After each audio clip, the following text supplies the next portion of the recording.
Still? No? Just gone? Just good afternoon. It's great to be here. I'm glad they put up the curtains so you can't watch the rugby practice behind me. And as Stuart said, good luck this weekend. I was asked to talk about, and I'll talk about, what are the trends of this new paradigm of sustainable business. Now, I know, and in fact you know more than I do, that Ireland faces a number of severe issues in the short term, and it may be difficult to maintain sustainability on the agenda. But the point I want to get through today is that business is about sustainability. Sustainability is about business. We can't separate the two, and we can't make a decision to ignore or prolong addressing these problems.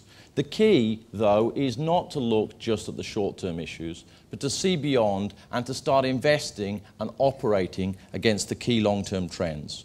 One of the things that we've learned at Coca-Cola, actually we've been in business just a year less than Marks & Spencer's, 125 years, and we too have been through wars, depressions, recessions, and as the gentleman said, across the world, we're always in trouble somewhere. There's always some country imploding, if not on this global scale at the moment. And these things do pass, which is why I say again, it's critical that we organise our business and our thinking behind the key global long-term trends. Let me see if I can get that to work. Yes. So, no. It's very slow this morning, the remote. Okay, we may be in a recession in Ireland, and actually indeed in Western Europe and much of the developed world, but the reality of the numbers is the global economy is already starting to pick up. In some places it's even overheating, inflation is increasing, interest rates are rising. So let me go back to what we think is driving that, which is the key long-term global trends. And let me lay out three of those. And those three build on the progress of the last decade. As much as this recession is painful at the moment, when we look back over the last decade, it's actually been one of the most successful on record. One of the biggest increases in global GDP per capita, education levels, literacy levels, child mortality falling, life expectancy growing, one of the decades with the least amount of wars and death through war in modern history. The last decade was successful, and it's going to continue to be driven forward by these three major forces. Firstly, the population in the next decade is going to grow by almost 1 billion, and may still continue to grow even after that. Secondly, urbanization. Over the next decade, every 40 days, a city of London will be created around the world. There will be a massive trend of urbanization. Huge. Thirdly, the emerging middle class. Over 1 billion people are going to come into the middle class in the next decade. Those people will enter the middle class with the same aspirations as you and I. They will want for themselves and their families everything that we in the developed world already enjoy. There will be no second-class citizens. Simply, this will be the fastest and greatest economic shift in history. 60% of this will occur in the new emerging nations. Put simply, in the end, there'll be many more people wanting much more stuff. And if I can put it even simpler, those many more people wanting much more stuff will create a resource demand that is bigger than our one globe. On many estimates, for everyone to enjoy the same sort of living standards that we enjoy now, we would actually need the resources of 3.2 globes. Quite simply, it's not going to happen, at least not until they get time travel, and we can go farther into the global universe. We cannot continue to consume resources at the rate we're going to use them and actually believe that the global system is going to hold together. We have to do something about it. If we want to match global lifestyles on an equal basis for everyone, we simply must reduce the unit consumption of resources by everything we want and sell. So what's happening? I picked three questions and 3 statistics. The headline is that corporate responsibility and sustainability is going mainstream. Consumers are not entirely clear on all the definitional angles of this. There are many different aspects to it, whether it be the simplest, most obvious bits about global warming or the environment, all the way over to things around fair trade, rights, workers' rights, the way things are produced. Ultimately, they're somewhat confused and somewhat schizophrenic about what's more important, recycling or fair trade. But I don't think that's important. Ultimately, consumers want us to make progress on a broad spectrum of responsibility and sustainability issues. They want us not just to do the right thing, but to do it in the right way. And this is the challenge we must face. And let me suggest to you there are 4 emerging trends in how businesses are responding to that. 4 emerging trends. The multiplier effect. This is where collaboration, as the moderator was talking about, collaboration is starting to come to the fore and really creating a multiplier effect where collectively we can do much more than we can individually. Secondly, I want to talk about how it's spurring innovation across a broad green agenda. Third, how the consumers are coming in and how they're starting to turn things they saw as negative into positive. And finally, talk a little bit about how the how is being demanded by the consumers, not just the what. Firstly, the multiplier effect. Water. We at Coca-Cola, quite simply, depend on water. If it hasn't occurred to you already, the vast majority of the ingredients in every one of our drinks is water. I know that's a shocking idea. Actually, we need water not just for the drink, but to make the sugar and many of the other ingredients, which are largely agricultural, which go into the product. And as we look forward, we can already see the water stress that is out there in the world. It is no doubt in anyone's mind that multiple regions of the world currently suffer water shortages. But it's going to get worse. By 2030, we're going to go from consuming, on a global basis, 4,500 cubic kilometers, and yes, I said cubic kilometers, if you can imagine how big that is, to 6,900 cubic kilometers. We will be using, by 2030, 40% more water than is available from stable, reliable sources today. It's just simply not going to happen. And we, in the Coca-Cola Company, who depend so critically on water, will not have a business. In the end, we must do something on water because we have to, because it will be good for our business. In fact, it will be necessary for our business, and it will also be good for the communities. So we have made a very simple pledge. By 2020, we aspire to return to the communities each and every drop that we use in the making and the content of our bottles. In other words, we'll be water neutral. Now, to do this, we've got to do 3 things. We've got to reduce the amount of water that's used in production.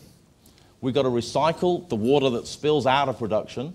And ultimately, we've got to worry about how do we get back all the water that goes into the bottles and is consumed by the general public. Hopefully, all of you.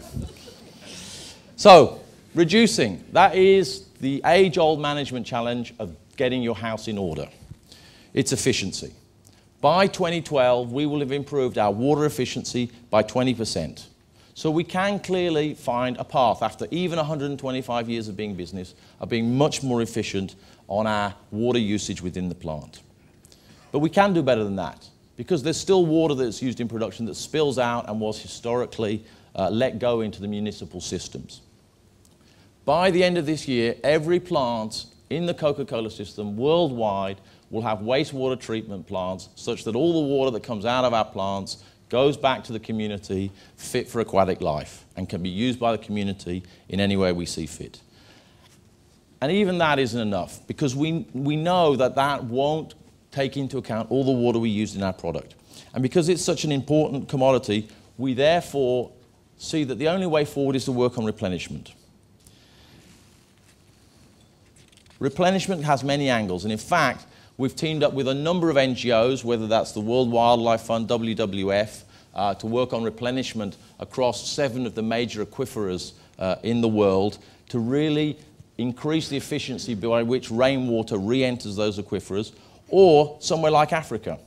Within the context of our World Cup program, we have begun to execute a program that's going to use $30 million that will generate clean drinking water for 2 million Africans who currently don't have it by 2015. That is the result of an integration from our sponsorship of the World Cup in Africa and our long-standing commitment as the largest private employer in the African continent.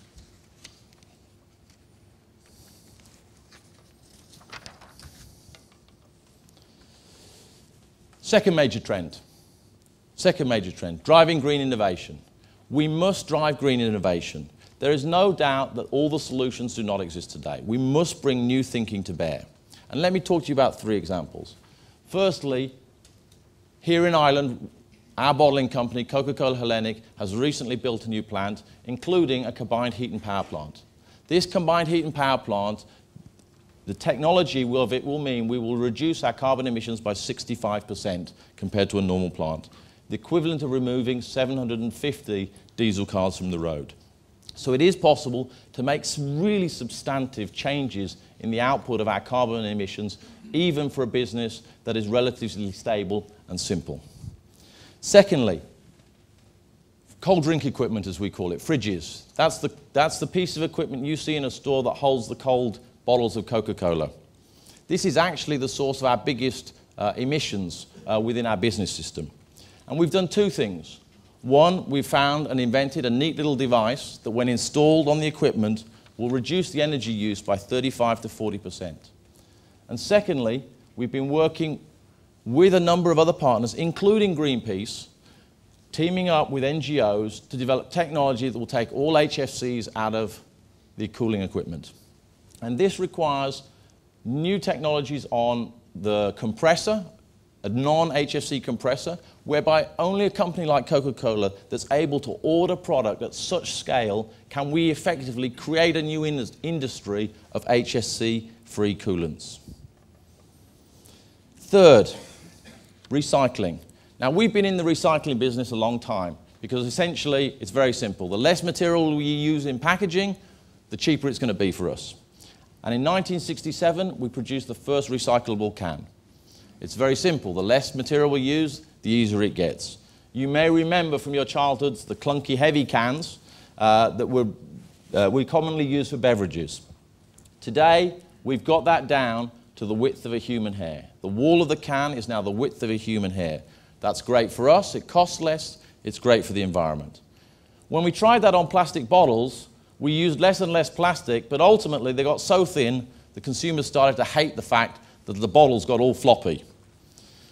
And so that was the end of that innovation, until we were able to match the need to reduce plastic on the bottle with turning that consumer negative into a consumer positive. Here, in what I'm sure you'll all be able to read, is an example from Japan, where we were able to create a viral marketing campaign where consumers saw the benefit of having a very highly crushable bottle that turns into the little thing on the right-hand side that you can see is almost like a crush bottle if you read Japanese. And here, what we're able to do is gain a significant market benefit by gaining market share, using less plastic, and getting consumers excited about recycling. Because ultimately, if sustainability isn't fun, people will lose interest. And that's the role of big brands in sustainability. Being one of the most valuable brands in the world, we must play a role in educating and exciting consumers about sustainability being something that can be fun. The final idea I left you with was the idea that consumers don't just care about what we do, they care about how we do it. And here's a photo from the Clinton Global Initiative, our CEO, Muhtar Kent, on the right-hand side there. And here, people want to understand how we're moving on the how of sustainability and responsibility. The example I'll use is diversity. Empowering female entrepreneurship across the world is a major imperative going forward. It's actually one of the key drivers of our business in parts of the world. We committed in this forum, in the Clinton Global Initiative last year, to empower 5 million women entrepreneurs across the globe by 2020. We will combine, as a system, big, audacious goals like that with lots of community programs, whether that be sporting organisations, like in Ireland, there's 30 organisations we support, or getting people involved in activities, and well over 100,000 would be in Ireland. And it's that nexus of bringing together the what, the how, the partnerships that are generated between the communities, the businesses, the governments, and the NGOs that will enable us to drive forward. Ultimately, the truth is, we're all part of the problem, and we must all be part of the solution. We must recognize that business is sustainability, and sustainability is business. We cannot exist one without the other. We need to make this the new normal. The consumer demands it of us, and we will have to deliver it. So, with that, thank you very much.